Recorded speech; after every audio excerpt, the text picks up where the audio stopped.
नमस्कार किसान दोस्तों, स्वागत है आपका हमारे YouTube चैनल में। दोस्तों आज हम बात करेंगे जनवरी और फरवरी महीने में उगाई जाने वाली सब्जियों के बारे में, जिसमें हम पूरी लिस्ट लेकर के हाजिर हैं। बारी बारी से हम आपको बताते रहेंगे और यह भी बताएंगे कि कौन सी सब्जी आप गमले में लगा सकते हैं और किस सब्जी में आपको क्या क्या ध्यान देना है, जिससे आप अगेती किस्मों में अधिक उत्पादन ले पाएँ और मार्केट में इन्हें अच्छे दामों में आप इन्हें बेच पाएँ। वीडियो पूरी डिटेल से अंत तक देखिएगा ताकि आपको पूरी जानकारी मिल पाए। नंबर 1 पे जो हमने सब्जी ली है वो है कैंडी बीन्स, जिसे राजमा भी कहते हैं। यह बीज से उगाई जाने वाली सब्जी है, जिसके अगर बीज आप बोना चाहते हैं तो पहले पानी में आप 24 घंटे भिगो कर रख दें। इसके बाद अगर आप बिजाई करते हैं तो शीघ्र ही इसके बीज अंकुरित होकर के और पौधे में परिवर्तित हो पाते हैं। इसे अगर आप चाहें तो गमले में भी लगा सकते हैं और क्यारी में भी इसे लगा सकते हैं। गमला अगर इसके लिए चाहिए तो आप 14 इंच से छोटा गमला ना लें और एक गमले में 2 से 3 बीज ही रखें। गमले में बीज बुआई के समय ही कंपोस्ट खाद, अच्छी सड़ी हुई गोबर की खाद जरूर मिला दें, जिससे पौधा तीव्र गति से ग्रोथ करेगा और ज़्यादा से ज़्यादा आप उसमें से सब्जी प्राप्त कर पाएंगे। फूल के समय आप उसमें पोटाश MOP का भी प्रयोग कर सकते हैं।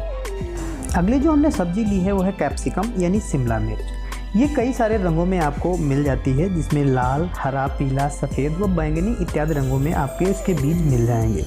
ये सर्दियों के लिए काफ़ी बेस्ट रहती है। अगर आप इसको अगेती किस्म में लगाते हैं, अभी आपके पौधे तैयार हैं और जनवरी में आप इसे लगा देते हैं तो लास्ट जनवरी तक या फरवरी शुरुआत तक आप इसमें से फल प्राप्त करने लगेंगे। इसमें जो सबसे उचित जो खाद है वो है ऑर्गेनिक रिच खाद। अगर आपके पास है ऑर्गेनिक रिच ऑयल खाद मंगाना चाहते हैं तो लिंक नीचे डिस्क्रिप्शन में दे दिया है, वहाँ से आप खरीद सकते हैं। वहाँ पर आपको मिल जाएगी। काफ़ी अच्छी ये खाद रहती है शिमला मिर्च के लिए। अगर आप इसे लगा रहे हैं तो उसमें 30 दिन के अंतराल पर जैविक उर्वरक या रासायनिक उर्वरक जरूर दें, जिससे आपकी उपज काफ़ी अच्छी होगी। फूलों के समय पोटाश का प्रयोग करें और गमले में एक ही पौधा आप लगाएं। जितनी भी सामग्री हम इस वीडियो में आपको बताएंगे, बीज बताएंगे, उनको आप डिस्क्रिप्शन में दी गई लिंक से भी खरीद सकते हैं। अगली जो हमने सब्जी ली है वो है मैरो यानी चप्पन कद्दू। ये काफ़ी नई सब्जी है जो कि भारत में नई प्रचलित हो रही है और किसान भाई इसे काफ़ी मात्रा में लगा रहे हैं। अगर आप चाहें तो इसे गमले में भी लगा सकते हैं और एक पौधे से आप ढेरों इसमें से सब्जियां प्राप्त कर सकते हैं। यानी जो कद्दू हैं, कद्दुओं का आकार लंबा होता है और इसमें ढेरों कद्दू आप प्राप्त कर पाएंगे। गमले में अगर आप पौधा लगाते हैं तो उसका पौधा 2 फीट का होने पर ही इसमें से आप बहुत सारे अधिक फल प्राप्त कर सकते हैं।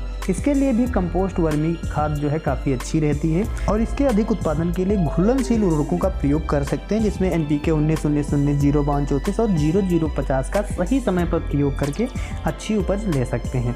अगर आप गमले में लगाते हैं तो उसमें जो बोन मील फर्टिलाइज़र आती है उसका भी प्रयोग कर सकते हैं या वर्मी कंपोस्ट खाद या गोबर की अच्छी सड़ी हुई खाद का प्रयोग कर सकते हैं। अगली जो सब्जी है वो है रेडिश यानी मूली। ये भी आप जनवरी और फरवरी महीने में आसानी से उगा सकते हैं। कम मेहनत में और कम लागत में आप इसको तैयार कर सकते हैं। यह 2 रंगों में आती है, लाल और सफ़ेद। अगर आप इसको तैयार करना चाहते हैं गमले में या फिर खेत में तो कंपोस्ट खाद का प्रयोग करेंगे तो काफ़ी अच्छी उपज मिलेगी। मूली बड़ी और मोटी तैयार होगी। इसके अतिरिक्त आप फास्फोरस की जो मात्रा है वो दे करके अच्छी उपज ले सकते हैं।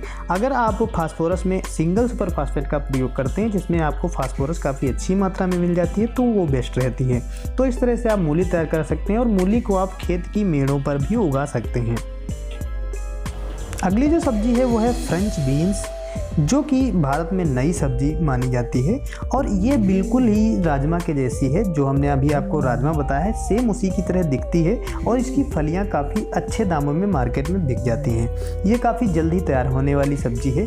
अगर आप इसे 14 से 15 इंच के गमले में तैयार करते हैं, एक गमले में आप 3 से 4 बीज उगा सकते हैं और ये काफ़ी हेल्दी सब्जी रहती है और काफ़ी टेस्टी भी रहती है। तो अगर आप इसे उगाना चाहते हैं तो गमले में आप कंपोस्ट खाद का प्रयोग जरूर करें और अगर आप खेत में तैयार कर रहे हैं तो घुलनशील उर्वरकों का प्रयोग जरूर करें, जिससे आपका उत्पादन काफ़ी अच्छा होगा। फूल के समय NPK 0-32-34 काफ़ी बेस्ट रहेगी। अगली जो सब्जी है वो है ओकारा यानी लेडी फिंगर, जिसे भिंडी नाम से भी जाना जाता है। वैसे तो भिंडी मुख्यतः हरे रंग में ही आती थी, लेकिन अब लाल और बैंगनी रंग में भी आने लगी है। जो कि मार्केट में काफ़ी महंगे दामों में बिक जाती है। और अगर आप इसको लगाना चाहते हैं तो इसका पौधा या बीज जो भी आप ले रहे हैं वो हाइब्रिड लें। इसका बीज अगर आप ख़रीदना चाहते हैं तो लिंक नीचे डिस्क्रिप्शन में दिया है, वहाँ से ख़रीद सकते हैं। और पौधा जो आपको गमले में लगाना है तो गमला आपका 5 से 6 इंच का ही हो, तभी आप उसमें से उत्पादन ले पाएंगे। इसमें भी अगर आप घुलनशील उर्वरकों का प्रयोग करते हैं, फूल के समय पोटाश का प्रयोग करते हैं तो अच्छा उत्पादन मिलता है। अगली सब्जी हमने पालक ली है, जो कि हरी पत्तियों की सब्जी है, जिसमें आयरन की मात्रा काफ़ी अच्छी रहती है। अगर आप इसे बोना चाहते हैं, क्यारी में बो रहे हैं या गमले में बो रहे हैं, तो मिट्टी काफ़ी पोरस होनी चाहिए और कम गहराई में आपको इसके बीज को बोना है। जब बीज आप बुआई किए हों उससे 7 से 8 दिन तक आप उसमें अच्छी नमी बनाए रखें, यानी पानी का छिड़काव करते रहें, जिससे आपकी पालक का बीज जल्द ही अंकुरित होकर तैयार हो पाएगा। इसकी बार बार कटाई के लिए आप NPK 19-19-19 का स्प्रे कर सकते हैं। अगर आप 7 दिन के अंतर पर 2 बार इसका स्प्रे करते हैं तो जल्द ही पत्ते आपके तैयार हो जाएंगे। जो पत्ते होंगे वो हरे व चौड़े आपको इसमें से प्राप्त होंगे। तो इस तरह से आप पालक की खेती कर सकते हैं। इसे गमले में भी उगाया जा सकता है।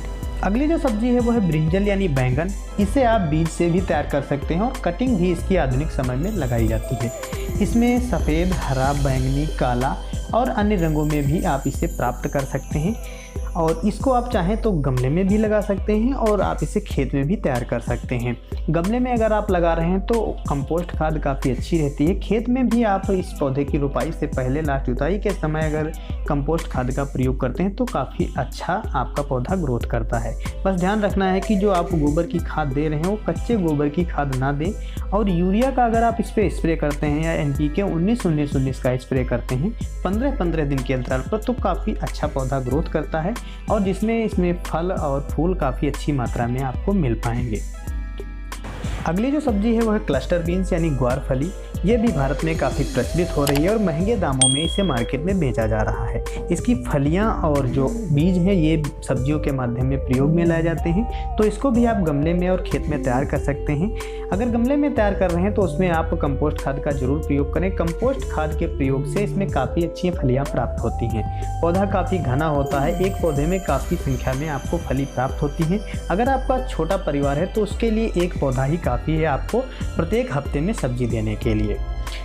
अगली जो लास्ट सब्जी हमने ली है वो है एस्पेरगस यानी सतार या सतावर। कई क्षेत्रों में इसे सतार नाम से जाना जाता है, कई क्षेत्रों में इसे सतावर नाम से जाना जाता है। इसको अगर आप सर्दियों में लगाते हैं तो काफ़ी तीव्र गति से ये वृद्धि करती है। इसके बीज को भी आप बो करके उगा सकते हैं और इसकी कटिंग भी लगा सकते हैं। अगर आप बीज लगाते हैं तो 2 से 3 साल लग जाते हैं इसके पौधे को तैयार होने में। अगर आप इसकी कटिंग तैयार करते हैं तो 2 से 3 महीने में आप इसकी जो लताएँ हैं उसको काटकर सब्जी के रूप में प्रयोग में ला सकते हैं। ये साग की तरह सब्जियां बनाई जाती है और काफ़ी टेस्टी सब्जी मानी जाती है और काफ़ी प्रचलित भी है। इसको अगर आप मार्केट में ख़रीदने जाएंगे तो इसे ये नाम मात्र में ही आपको मिलेगी और मिलेगी भी तो काफ़ी महंगे दामों में आपको ये मिलेगी। इसको आप चाहें तो गमले में भी लगा सकते हैं और खेत में भी आप इसे तैयार कर सकते हैं। तो दोस्तों ये सारी जानकारी थी जनवरी और फरवरी महीने में उगाई जाने वाली सब्जियों के बारे में। जानकारी कैसी लगी कमेंट में ज़रूर बताइए। वीडियो पसंद आया हो तो लाइक करें, शेयर करें। चैनल पर नए हैं तो सब्सक्राइब करना मत भूलें। धन्यवाद।